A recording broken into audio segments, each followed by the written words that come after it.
Hello again, everybody. Welcome back to the channel. I'm here today to talk to you about lightweight bags. Not backpacks, but bags that you can use for anything and everything. Like shopping, for example. Nowadays, here, especially here in Switzerland, it doesn't cost that much, but it does cost something every time if you forget, when you go into a store. Today, I was noticing I'd forgotten my bags at home. And I was shopping, and I ended up having to spend 15 centimes on 3 plastic bags. And I was like, damn, I already have bags at home. Why am I doing this? Anyway, and when I got home, I thought, I got to keep these in the car so that I know I have them at all times. And, some years ago, I bought a couple of Granite gear tote bags, and I think these are fantastic. And this is one of them right here. It's a Granite gear bag, and it's made out of, it looks like ripstop parachute material. It's very similar to it. It's funny because yesterday I was talking to a buddy of mine who actually was a rigger, and he was explaining to me what kind of materials they were. And, I jumped out of airplanes for many years, and I had no idea. But anyway, this one right here is a Granite gear, and this is about a 20-liter, 5-gallon bag, I would say. And I did pay about 39 dollars for it back in the day. And what I really like about it, it's very lightweight. It's pretty much translucent, huh? But you can get the entire inside of it, a little small pocket, which you can actually put your money in, that kind of stuff, once you're in shopping and carrying it around. Or the bag stuffs right up inside of it. Now, I'm in my process of thinking about opening up my own business right now. Not thinking about it, I'm in the process of trying to do this, trying to get this organized. It's something I want to do. I want to use these kind of bags. And look at that. Now, of course, they're going to be much more expensive. You can actually clip that on. Much more expensive venture when it comes to, buying these bags, having your brand sewn onto it, or I even thought maybe having Velcro on it, and then having patches made, and then someone buys a bag to get a free patch. Okay, I'm still looking into that because I know that these can be quite expensive. I know you can order through some of these. You got to order like 1,000 pieces. It's a bit of an investment, but I think if you do the right thing, you can have a bunch of them made up, and you can even sell them. Okay, you can sell them, or I was thinking that if someone buys a certain amount makes a certain amount of purchases, and they get a bag with it. And this is when I get sent to the retail store, But in the beginning, you're going to have to go with something else. Okay, either plastic or paper, or nothing at all. And that's the thing. A lot of people now people are getting more used to carrying their bags with them. They'll tend to, just not buy a bag at all. And it's what I need to be doing because I have loads of bags from our local supermarkets like Migros and Co-ops and this kind of stuff. These are really high quality bags, actually, tote bags for shopping and stuff. And I actually send some of them to my mom sometimes, this kind of stuff, but because they have really nice designs on them. But I was thinking, going this route, and this would be something that a client or even myself use every day, And just what I like about it here, I can stick this in my backpack. And I have an extra bag if I need it, even to throw dirty clothes in, that kind of stuff, or whatever. Or if you go do some shopping, it's right here. Now, when you go into the shopping stores, you can buy these. These are these little nylon. These are nylon tote bags. They're not very big. They don't have a whole lot of room in them, and they come in a small little pouch that disappears after you pull it out the first time. You tend to lose it. But these you pay a couple of francs for. They're not very expensive, but they're also not very good quality. They're okay. They're very cheaply made, and they're little nylon, very slippery polyester type material, and they're okay. But I was in Bern Monday, and I went to a store there, and I found another tote bag, which was actually also about a 20-liter. And what this company is doing is actually recycling parachutes and paragliding material, and then they're making bags with it. They're called Cyclotis, and I'll show you what it looks like. Cyclotis.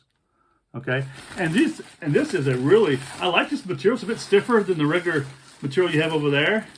It's not as slippery, I would say, and it's a really nice tote bag. And actually, I'm actually able to get it around me, which I'm a big guy, so it's hard, and I can throw stuff in there, and I do like that. So it's going to take some of the spot of the other one. Now, it doesn't come in a bag or anything. You got to basically fold it up, but the stitching, this is a single stitching here at the top, but you get down into it, and you see double stitching. Okay. Now I haven't seen any bar tacks, but I have seen some reinforced stitching on the sides, this kind of stuff. It's probably not the.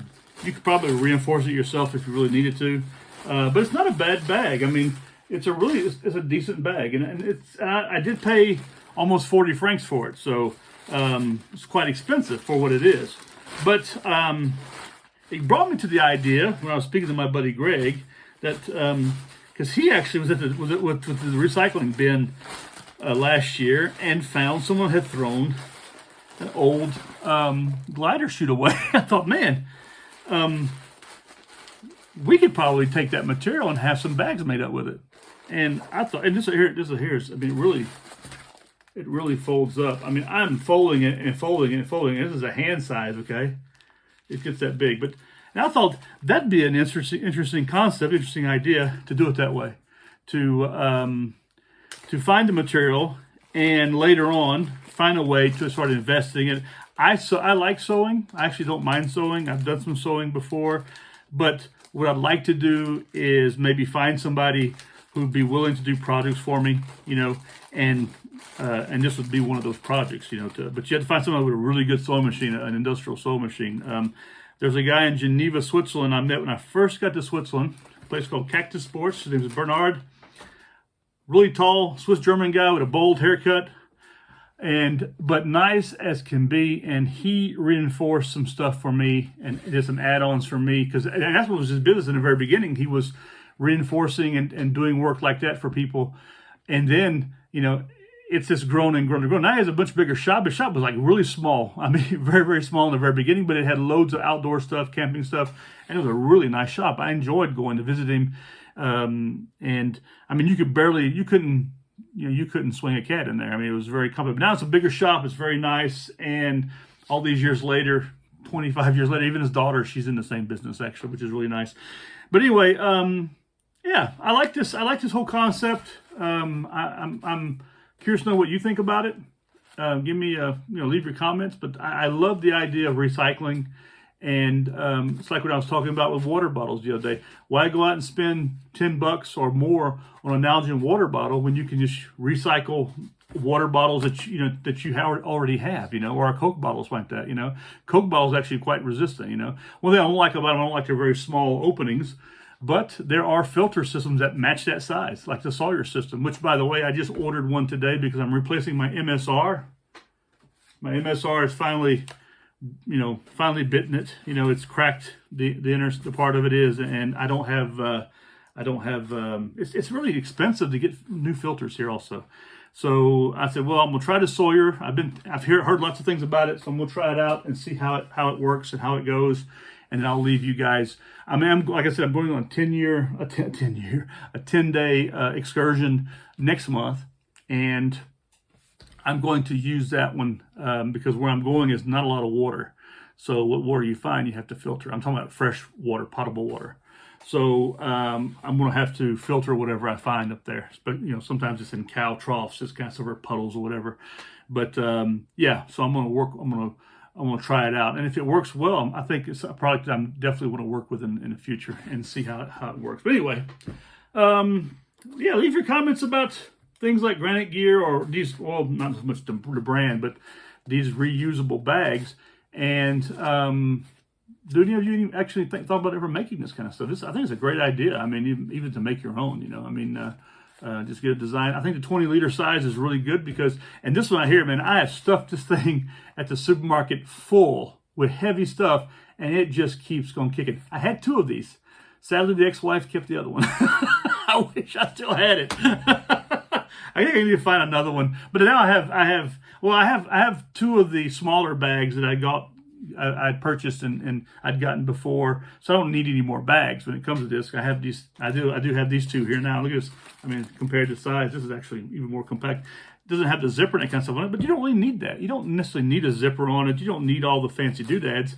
Just something very simple. What's really extraordinary is that I bet you that Granite gear was probably made in China. The other one's made in Switzerland, and they're both the same price. Someone's making a pretty dime there. Anyway, and then again, probably someone had to purchase 10,000 of these right here to even get an interesting price. But as we sell them for that kind of price, and it's a little bit extraordinary. I'm sure Granite gear is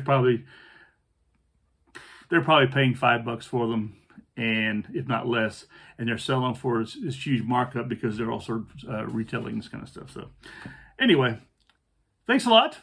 Please like and share, leave a comment, and give me a thumbs up, and I hope to hear back from you soon. And please let me know what you think about all this. Looking forward to your comments. Anyway, have a good day, and I'll talk to you very soon. Goodbye.